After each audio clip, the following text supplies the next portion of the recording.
Big fluff. Okay, Brother Flintstone, we need a strike to win. Can you do it? Hey, is the earth flat?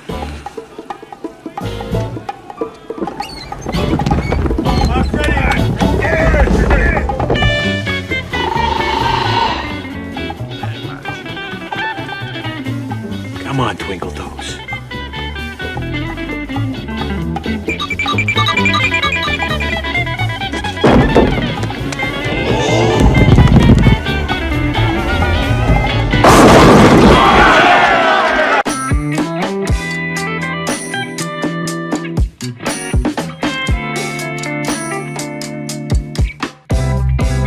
Hello again. I'm Joel Murphy.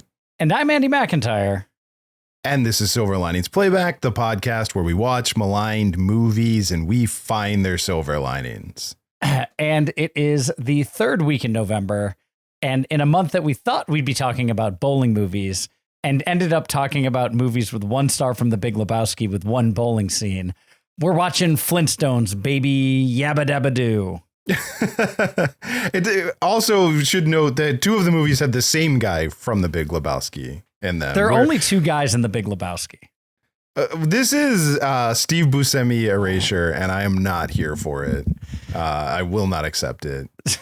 But yeah, and also Jeff Bridges erasure. And Peter Stormare, and Philip Seymour Hoffman, and Flea, and Sam Elliott. There's a lot of guys there's 1 woman in Big Lebowski. 2. That's yeah. Because there's Tara Reid and there's Julianne Moore. Yeah, there's 2. There's 2. Actually, there's 3 because Amy Mann plays the woman whose toe is cut off. Girlfriend who gets her toe cut off. Yes, there are 3. But unfortunately, none of those people did movies with 1 scene where there's bowling in it. Not a 1. So, I mean, here's the question, though. Officially, I would agree that this movie only has 1 scene in a bowling alley, but I would argue that it technically has 2 scenes that involve bowling because the actual climax of this movie is tied to Fred's ability to bowl. It's how he stops Kyle MacLachlan. Which is Kyle MacLachlan's only weakness, bowling. It's my only weakness, too. Being hit in the legs by a bowling ball is also my weakness. Yes, that's the only way to take down Joel Murphy is hit him in the legs with a bowling ball. It will work. It will work. Don't try any other ways to take him down, though. Nope. Because there's no guaranteed success. That's also why I won't go bowling. That's the one reason. I'm really good at it. You can ask anyone who's ever gone bowling with me. I'm like a 300 bowler every time. You should go professional then. You're wasting your time. I can't because of my fear that someone will getting throw hit a bowling in the ball. legs. Yeah. It's a shame. You're turning down thousands of dollars. But it's the safest bet. It hasn't steered me wrong. You could be out there hustling people at bowling alleys for money. And you're not. Nope. I'm not, and I won't be. Could you imagine if they made a whole movie about hustling people at bowling alleys? If they did a movie, and if that movie was maligned, even if I personally enjoyed it, then we would do that movie on the show, obviously. Yeah, we got 1 more week left. Maybe we can find a movie that fits that bill about a lot of bowling, no one from The Big Lebowski, and scams. Mm-hmm. Yeah. But I don't think that exists. So no, I don't think so either. If it did, it would be like the pinnacle of movies. Yeah, I mean, it would be like the King Ralph of bowling movies. It would be like the King Ralph pinnacle of bowling movies. But that's not what we're here to talk about. We're obviously here to talk about the Flintstones. Yeah. We're here to talk about the Flintstones movie. So I think a good place to start. How do you feel about the Flintstones as a franchise? I enjoyed it a lot when I was a kid. And I think it's solid. It's a good way to introduce a child to the honeymooners, I think, personally. Which is important. I think so. You need to wean them slowly in. There needs to be that period of adjustment. No, but I mean, like, I think it's a perfectly a fun cartoon to watch when you're a kid. I think the animation was kind of lazy on the original cartoon. It's one of the most famous just looping animation shows. The Hanna-Barbera background, yeah, for sure. Yeah. But no, I liked it. Fred Flintstone, I think, is a good character. I like to see those dynamics of wife be shopping, husband be big dumb oaf. That's always a good combo, I think. It is always a good combo. It pretty much all sitcoms for most of the 20th century were built on just that trope. Yep. So no, I like the original cartoon. I will say I was, you and I were both, I think, of the right age for this movie when this movie came out. We were probably the demo. And I remember not caring for it when it came out. So I might even go as far to say that this movie is the beginning of my cinematic cynicism. Ooh, interesting. In that when I saw that they were making a Flintstones movie, striking when the iron was red hot for Flintstones nostalgia. Several decades after the cartoon. Yeah. Now, the Flintstones are cultural icons, and they have been in the public. The Flintstones were constantly on TV from its original airing in 1966 up through the 90s. So it's not like it had gone away and died or anything. Well, and like also, I think the smartest thing they did and their biggest cultural impact, because it really kept them alive in my heart. Anytime I went over a friend's house and I looked in the cupboard, because my parents did not buy this cereal, but Cocoa Pebbles and Fruity Pebbles, pretty good way to keep the legacy alive. Between that and the only vitamins children are allowed to take. Right. We were all taking the vitamins. We were eating chewable candy vitamins and eating, what if Rice Krispies were good? That was what they really posed with their two cereals. That you had to eat 4 seconds after putting milk on them. Yeah, it is a funny thing because I do think the Rice Krispie treat is so enduring. And the reason that you don't see more of the Cocoa Pebbles and Fruity Pebbles, Rice Krispie treat style things is because it's too sugary at that point. You need it for Rice Krispies because they're so bland. But if you try it with the cereal that's already good, it doesn't work. Yeah, it has to be half Fruity Pebbles, half Rice Krispies or some other concoction therein. Right. Yeah. In order for it to be palatable. It is wild that they picked two of the most enduring childhood brands in the form of chewable vitamins and sugary cereal that was perpetually the Flintstones legacy. It was genius. It really was, because they were still releasing commercials with Fred Flintstone in them when we were children. Also, by the way, while we're here, I do want to give a shout out because nothing would make me happier than this to get back to this man and for him to, I don't know, sponsor the show, hang out with us, anything. Honestly, I'll take. But Danny Trejo, who's beloved by both you and I, has a donut shop in Los Angeles called Trejo's Donuts. And they make a donut called the Quinceañera that has Fruity Pebbles on top of it. And it is fantastic. As you and I have said many times about one Danny Trejo, that man can nut some dough.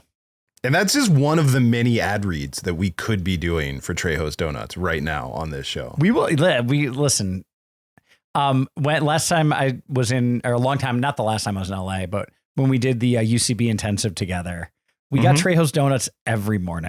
And it was never the wrong choice. No, it was always objectively the right choice. So yeah, Trejo's Donuts. You want someone who can nut some dough? Trejo. Yeah. Oh, see, it even rhymes. It's fantastic. But no. So, anyways, my movie cynicism. I saw that they were making a Flintstones movie in the early 90s, and my initial thought was, what a shameless cash grab merchandising nonsense piece of garbage this is going to be. And I don't know that a 12-year-old me was wrong. No, I don't think you were. Because that's what this movie is. So I'm going to throw out a hot take as a place to start. And I want to Sure. see how you react to this, because this was my thought this time as an adult watching it for this show.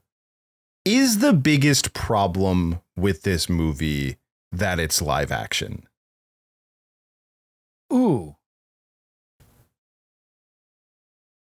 My gut instinct is no. Okay. My gut instinct is yes. Because I think that it looks terrible, this movie.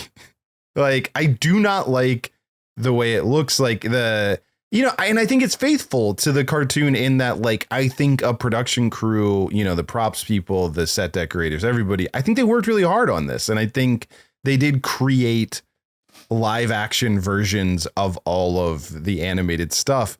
But I think it's just an ugly world. I think the costumes look bad on everyone. I think the props don't look terribly good as real things versus cartoon things. I think there's a lot of early CG in this with Dino that's not great.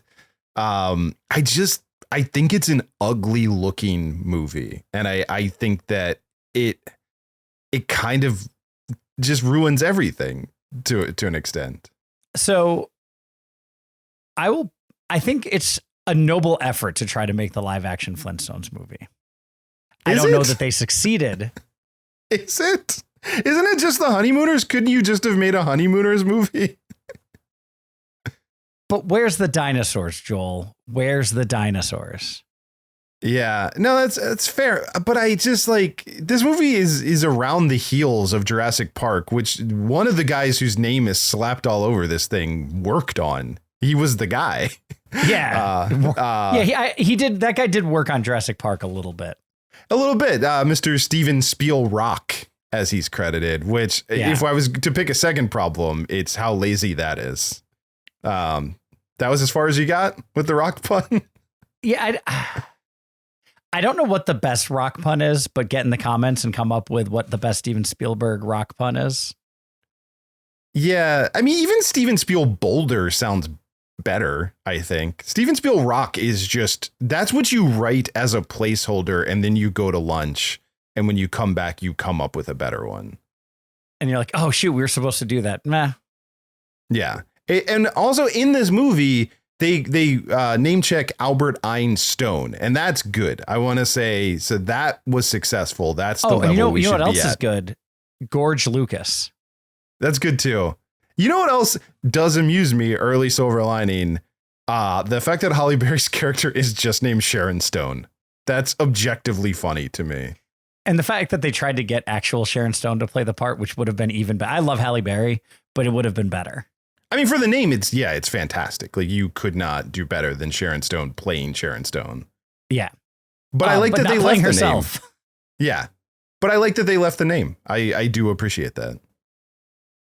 So I will say this, because I don't think it goes on into full silver lining, but some of the Henson Creature Shop characters, I think do look really good. Like Dick DeBird, I think really works. Dick DeBird is a great puppet.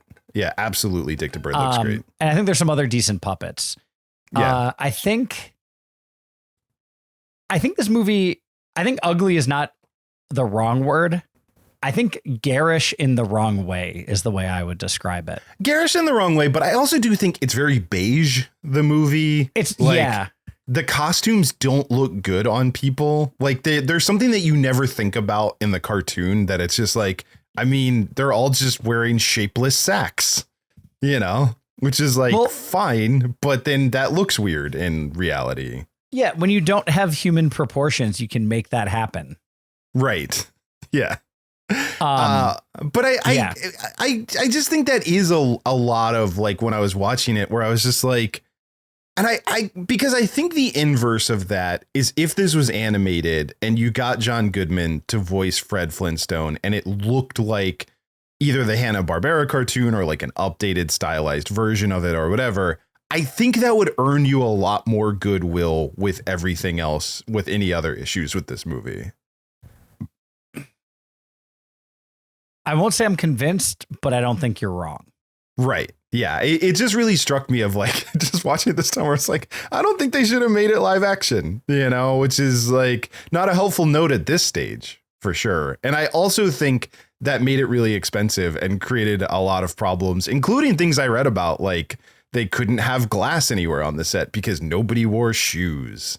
You know, just like a lot of weird issue. Also, like the fact that they literally had to hand make every prop because nothing that existed could work in this world. Everything had to be made from scratch, which makes it just a ridiculously expensive movie to make as well. No, I think there's some, I think I will go back to, I think it was a noble, albeit misguided effort to try to do a live action Flintstones. Yeah. I think if we're moving past that problem to other problems, I think the next biggest which problem, there are many. Yes, but I think maybe the next biggest problem that I want to spotlight, because I think it's worth mentioning in this maligned portion, because I think we're going to obviously talk about the man in the second half of the show, is the fact that John Goodman did not want to make this movie at all and was bullied into it by Mr. Steven Spielrock. Steven Spielberg? That's better. It is better. It's not much better. Yeah. Steven Spielboulder? I didn't I say that one? Did I say that I think before? you did, yeah. Yeah. I still think that's better too. Yeah. They're both better than Steven Spielrock. Absolutely. Yeah. Spielrock is where you start. Like that's how you demonstrate what we're doing. Also, should point out, you know what? So I said the John Goodman thing. We can talk more about that. But because we're really stuck on Steven Spielrock, don't want to gloss over this other important thing that we mentioned, which is that it counts very a little bit, but up to 35 writers worked on this movie. Always a good sign. Yeah, it's usually a sign things are going well. That 35 people are brought in to really give their input. I mean, a lot of that was they ran like several writers' rooms to try to make it like the animated show they wanted to recreate. Like, let's do writers' rooms. Weirdly, also one of the credited writers, because only 3 writers are credited just because WGA rules. You can either only have 3 writers or 3 teams of writers credited on a script. One of the people credited is Steven de Souza, who wrote Die Hard. So he wrote the original script for this. Yep, it's true. Yeah. Yeah. When there are more writers than there are speaking parts, that's a problem. It's not a good sign that many people were. Like, it's usually not like, you know, it's just like, yeah, it's something is clearly not clicking. And you're like, let's bring in another team. And then they do their work and you go, it's still not clicking. And then you're just too locked in and you're still plowing ahead. But those are not good signs for sure. No, it's not setting you up for a bunch of success. But here's the crazy thing. I don't think the script is great, but I also don't think it's terrible. I think it's 35. Fine. Yeah, 35 writers came together to write a perfectly cromulent Flintstones script. 100 monkeys with 100 typewriters. I mean, they probably could have written this exact script. It was the blurst of times. But yeah, I think it's like a lot of the instincts make sense to me because we haven't really properly set it up. But the basic plot is, you know, that Betty and Barney are getting ready to adopt Bam Bam. They borrow some money from Fred to make it happen because Barney feels so indebted to Fred for the money. He decides to switch their aptitude tests at work, which causes Fred to get a promotion, which causes him to work with Kyle MacLachlan's character, who's evil and who's looking for a stooge, which is, I will say with the 35 writers, they probably got into this, but it's like, it is a little odd that you would want the smartest guy to be your stooge. You would think you would want the dumbest guy to be your stooge. But well, I mean, I think it was fairly evident that Kyle MacLachlan's character was none too smart himself. That's true. But yeah, he brings in Fred as a stooge in the office, gets him to accidentally fire everyone in place of automation that he's going to bring in while also embezzling from the company. And Halle Berry's Sharon Stone is also working on it as well, though she's ultimately charmed by Fred and decides to align herself with him. Also because Kyle MacLachlan is planning to betray her. So it's really like a double reason there. And meanwhile, Barney is fired because he got the lowest score, which is the score that Fred got. And then he has to work a series of other jobs. And that causes a rift between the families. And then they figure it out. And then they all save the day. Yeah, because the wealth does go to Fred's head.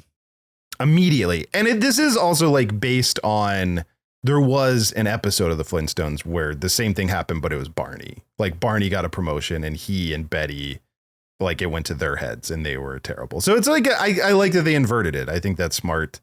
I think that's a good, solid plot for the Flintstones, honestly. Listen, it's as solid as any episode of the Flintstones plot wise. Exactly. Which is a show that we all remember for its great plot. Yeah. Obviously.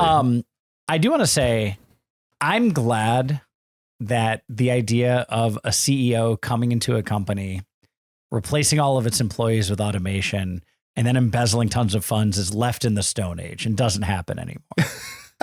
Exactly. I think that's why we can all enjoy it so much, because we're like, what a crazy, uncivilized time they lived in. Yeah. Crazy that something would be allowed to happen way back when. Mm-hmm. Yeah. Yeah, exactly. Yeah. I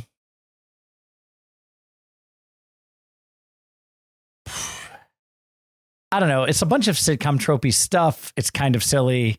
It's a shameless cash grab. I have nothing else specifically I want to malign. Yeah, I mean, like I said, Dino looks bad at times. Well, here's the thing. I think like what looked the worst was when they would transition from a puppet to CGI in the same shot. Never looked good at all in the movie. Yeah. Would agree with that. The CGI was about on par for that time. Yes, it looks exactly like Jurassic Park. I would agree. Well, for what most movies were doing. No, I know. Yes.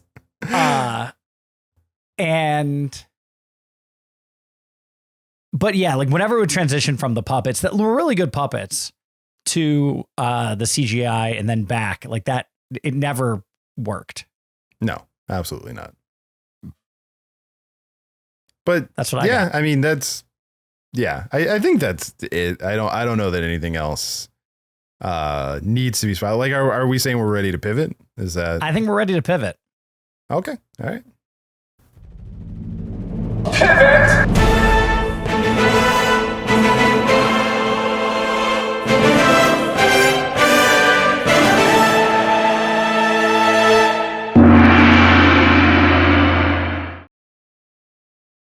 So look, he was bullied into it by Steven Spielberg, but it's clear. I think this movie doesn't even get made if John Goodman doesn't play Fred Flintstone, because I don't think there's a second choice. No, it's not Dan Aykroyd. It's not Jim Belushi. It's not Mel Gibson. No, no. Very different dynamic with Mel Gibson. Like all the stuff with Wilma plays very differently with Mel Gibson. Yeah. He's great. By the way, I do want to say, because Rick Moranis, also a Silver Lining, did think like it's very funny to think about that. From what I read, multiple people involved in the making of this really thought Danny DeVito should play Barney. And it was DeVito himself who apparently was like, no, I'm not right for this part. I'm just the right height for this part. Right. That's why you're picturing me. But my energy does not work for Barney Rubble. And you don't want I am me not here. an affable sidekick. That is not DeVito energy. No. And I applaud the man for knowing his character type. I do think he's right. But I also like to imagine that version of this movie. I picture it akin to the Austin Powers 3 when he plays Mini-Me. Yeah, pretty much. I also love it because a big sponsor of this movie is McDonald's. And famously, the reason that Tim Burton was not allowed to make a third Batman movie was because of how grotesque Danny DeVito was in Batman Returns. And that McDonald's got upset because they were like, we can't sell toys of like of this evil fish man. The fish man who's like spitting up black blood. Like in this children's movie that eats a guy's nose. The Itzegais knows that also they also didn't like the latex Catwoman that was cleaning herself with her tongue. This is a movie that they're the all only watched ones that didn't like that. Yeah, I was gonna say this is a movie we all watched as children. Yeah. And it was fine. I was 12 when that came out. And Yep. It was great. Saw it in the theater. Yeah, fantastic. No notes. Yeah, Like, none. Yeah. Yeah. No, John Goodman is perfect for this role. He's got that Jackie Gleason energy. He's, and he's just great. He is. I mean, yeah, we already talked about him in our King Ralph episode this month, but like, yeah, I mean, John Goodman, one of my favorite actors. He's so likable. But yeah, he's the exact guy you need because Fred Flintstone, like all of these character archetypes, it's like buffoon who screws up everything, but you still like him, which needs a very charismatic man to play him. And that is John Goodman to a T. Like, you like John Goodman in everything, even in The Big Lebowski, where he's like Walter and he's just yelling all the time. Like, he's just likable at all times. He's got more charisma than just about anyone else in Hollywood. Like, he's a star. Like, he's great. He's one of our greatest character actors for sure. No, that's objectively true, and he's great in this. I think the whole cast is good. By the cast way. is phenomenal. Because I want to like give a shout out to Halle Berry, not just because she looks so ridiculously hot in this movie, but that is, I think, worth noting. But yeah, listen, look, a big stretch for her playing an incredibly sexy woman in skimpy clothes. Look, not a lot of this movie worked for me as a kid, but Halle Berry. that awoke some things. Yeah, it definitely did. But no, she's very charming in this movie. I really like her character a lot. I think the turn, like, she really plays well. Like, she plays it of like villainous, and it kind of reminds me a lot of like 66 Batman villains, like a lot of how like Catwoman was in that or whatever, where it's like they're bad, but like to a point that's like safe for children, and then ultimately you kind of want to see them redeemed and you don't really want them to be punished in any way. And I think she nails it. Like, I think she's phenomenal in the part, and she's great. Kyle MacLachlan is really fun as the villain. He's great as the villain. I think Rick Moranis as Barney Rubble might be the best casting in this movie. It is. Yeah, he really sells it too. My favorite Rick Moranis scene in the whole movie is at the end where they're about to like string up Fred, and he shows up selling snow cones, and they're like, he's like trying to, like, he's still mad at Fred and he's trying to distance himself, but he accidentally, like, inadvertently talks himself into also getting like strung up. But as he's doing it, people keep coming up to him and asking him where different like snow cone flavors are, and he's still doing his job. And it was so funny to me this time as an adult, like watching that scene, like how you got to look in the back, like you got like, he's just, and he says something like break a 20, and he takes the money. Yeah, he can't break a 20. He says something about like, why can't business always be this good? Or as like all of that like is so funny, and he plays it like so well. No, I did really like that scene. He goes full Doug McKenzie in that moment too. Yeah, absolutely. Like, almost even dropping into the full accent with just the way he plays it. No, he is so perfect as Barney Rubble. Yes. And like you buy their friendship, I think, because Rick Moranis is so great and because John Goodman is so great, that this movie doesn't work with many other actors in those roles. No. I love I want to call it stunt casting. It feels like stunt casting of putting Elizabeth Taylor in this movie. Like, I think that was such a good choice. And she was kind of like retired from acting at this point. This was her last feature film. Yeah. Like she hadn't worked in a while, and they talked her into it. I think they donated a bunch of money to a charity that she was interested in. Yeah, to her AIDS charity. Yeah. But like, it's such a savvy move, because like her playing the mother-in-law, like, one, it just feels like appropriate to like, even though it's not like a direct connection to the Flintstones or anything, it just is of the time period, like good casting. And then it's just like, yeah, her having animosity towards Fred and like another thing that sincerely was a scene that made me laugh is when when she's tied up and John Goodman walks over her to untie Dino is just a good bit. Like, yeah, absolutely perfect. No, and the way she like as soon as Fred gets rich and she completely turns and like fall, like it's all very well done. Not only turns like to support Fred, but when everyone's mad at Fred about Barney, she like doubles down to be on Fred's side of like, yeah, you gotta fire Barney. Of course you do. He's dead weight. Like it's so perfect. Like how just completely transparent she is in like hating him in the beginning and then liking him as soon as he has money. No, she's really good. I also Elizabeth Perkins, big fan of Elizabeth Perkins. Thought she was really good casting, and she's really good as Wilma. Yeah. Rosie O'Donnell nailed the laugh as Betty. Yes. Yeah. I think like I read that that's why she got the part and you're like, yep. Yeah. It's definitely the laugh is perfect, I think. Yeah. She is like just odd casting and it's nothing wrong. And I know that like, unfortunately, there was a lot of really terrible like discussions of her body, which is just messed up and shouldn't have happened. But I will say like, because independent of all that, which is just awful and, you know, shouldn't have happened. I just think she's weird casting because I think Rosie O'Donnell is at her best in something like Curb Your Enthusiasm, where she's like her and Larry are competing on a softball team or something. Like it's just like Betty's just an odd character for her to play, like just with her personality. Like it just feels like a weird fit. Such a big personality and such like a boisterous, I'm not taking any of your crap, which was not Betty's vibe. Right. I think that's it. Yeah, that's exactly it. Like Betty is more, I will take your crap. More crap, please.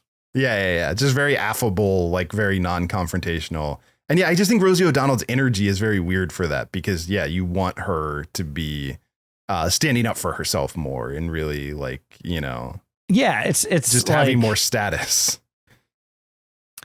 Yeah, that she's. Yeah, and they didn't tailor the role to her, which was a weird choice, I think. Yeah. They kept it. I think they kept it probably close to the page. And it's not like she does a bad job by any stretch. It's just an odd fit against type. And it's just a weird choice. Yeah. I do want to give a shout out to Harvey Korman as the Dictabird. Yes. Listen, from the Great Gazoo to the Dictabird, Harvey Korman is a comedy icon. He is so funny in everything he does. Yeah. He rules. Another scene that I did enjoy, which I thought, you know, this is where the 35 writers comes in and pays off, because I thought a really good idea in the movie was because it's like obvious there's a Dictabird. You know, I think it was Chekhov who said if you introduce a Dictabird in Act 1, it has to record the incriminating evidence that will save our protagonist in Act 3. So we all know that. Dictabird. Yeah, so we were all sort of waiting for that to happen. We understood.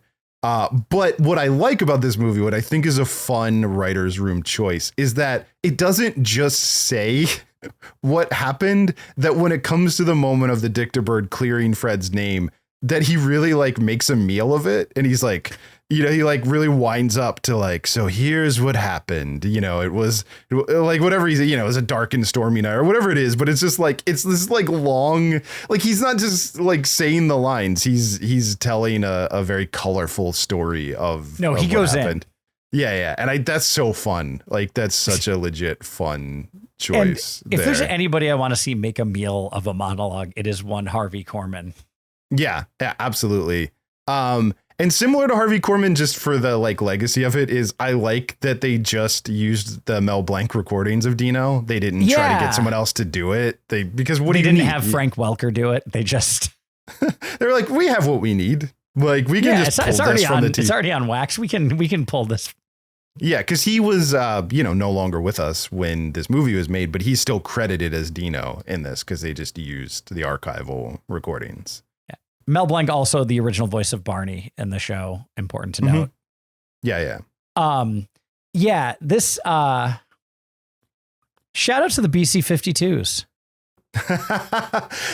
Probably my strongest memory of this movie, for whatever reason, is that the B-52s are in it and that they sang the Bedrock Twist Twist song.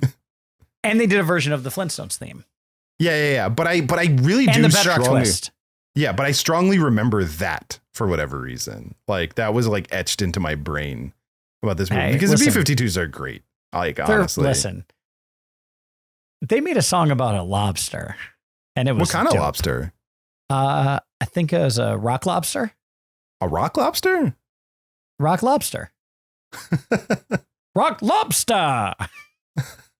It's crazy though, because they could make a song about anything. They could probably make a hit song about like a shack. If someone really loved that shack, they could make a song about it. Yeah, that's where it's at. Yeah, or they could just roam where they want to.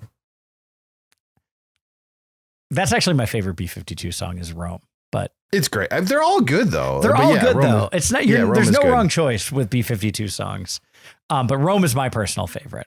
Also, as much as I picked on Steven Spielrock, no notes on BC-52s. BC-52s, mwah.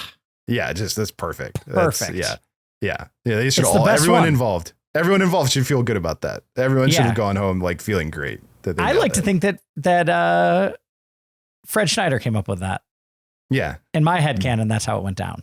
Yeah, so they're like, so Fred, what do you think we should call the name? And he was like, BC-52s. Yeah, that's exactly how it went. Yeah, that's what I imagine. Yeah. We were thinking the B-Rock Rocks. What? We said Steven Spielrock, and that was so good. We took lunch on that one. So the B-Rock, the B-Rock-ty Rocks. Bring in another 10 writers right now. Yeah. The B-Rock-ty Rocks would have, I'm sure, you know what? Someone pitched it. I like to think. Yeah. Also, I mean, look, that's out there. It's hard to find band names these days, but someone please take the B-Rock-ty Rocks and run with it. Be a prehistoric B-52s cover band called the B-Rock-ty Rocks. Yeah. But yeah, no, I mean, that was great. I think, I don't know what other, like if there's other silver linings specific that you have, but I do know we want to spend some time. I think we have a few more musical. Oh, there's a big one.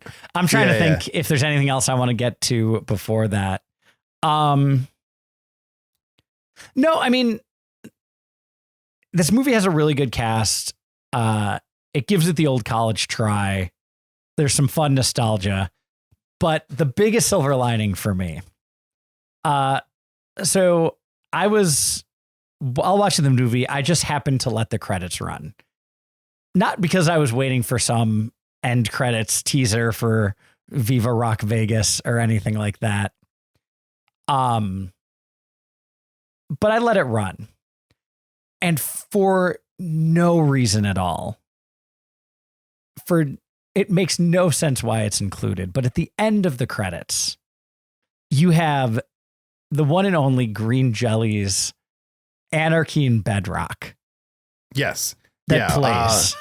The band known as Green Jello until Jello told them not to be called that anymore. And so they went with Jelly with an is it an umlaut? With the umlauts. Yeah. Which does make it pronounced Green Jello still. Yeah. So, but they are a phenomenal band, and you alerted me because unlike Andy, the second those credits rolled, I couldn't have been out faster. Listen, it may be the most fortuitous thing that's happened for this podcast is me staying through the credits to get to Anarchy in Bedrock at the end.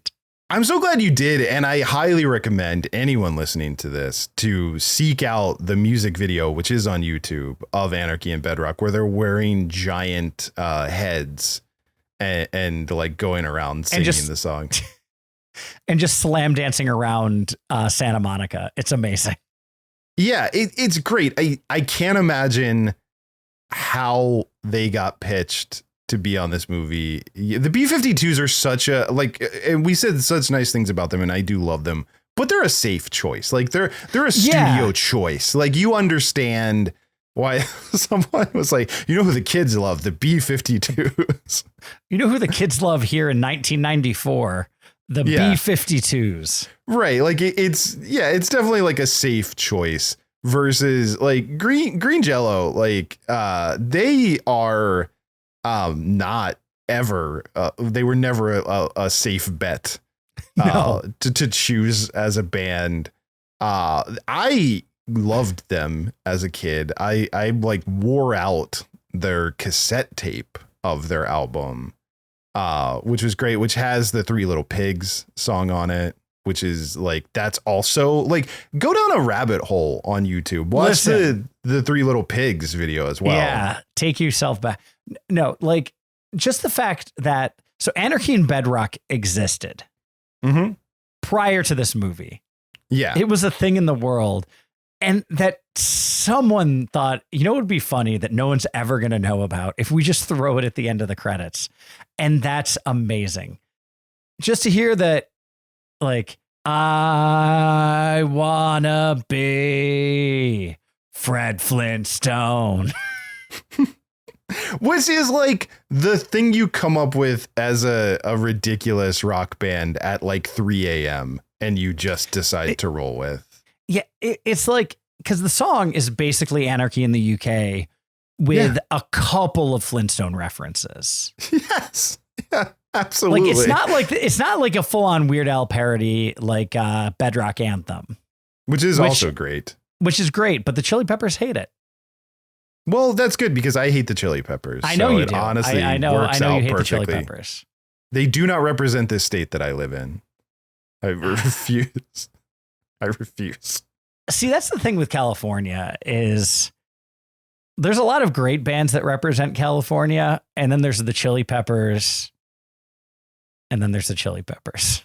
Right, but in my and heart, the it's and I fucking hate the Eagles, man. I hate the fucking Eagles, man. But in my heart, it's Dr. Dre that represents. If it isn't Dr. Dre, it's the Mamas and the Papas. Yeah, which I mean, those are two pretty interchangeable. Yeah, they're groups. the same, basically. Yeah, absolutely. Yeah. But no, listen, go down this Green Jelly rabbit hole.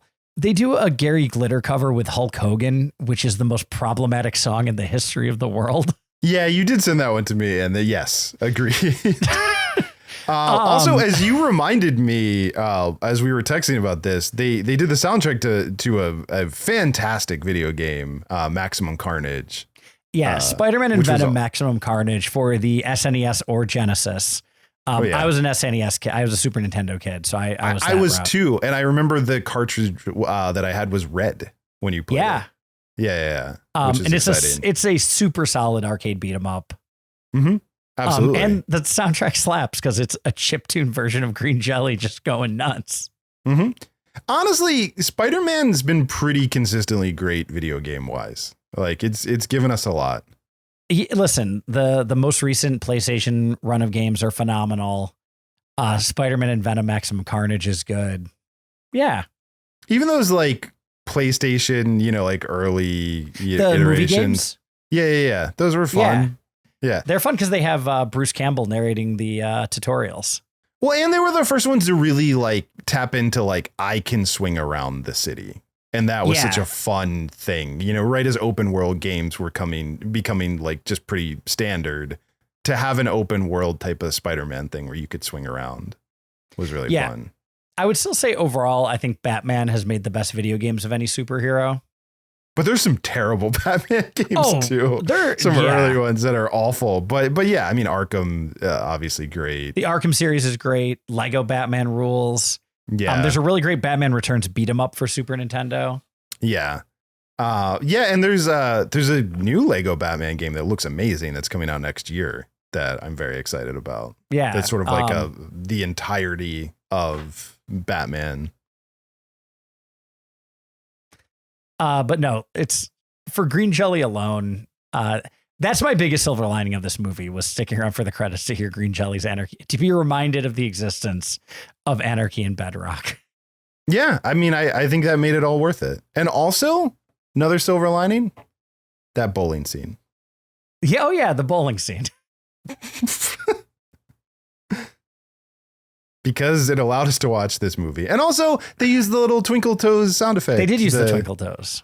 Yeah, which was all Gobble, good. gobble. Gobble, gobble.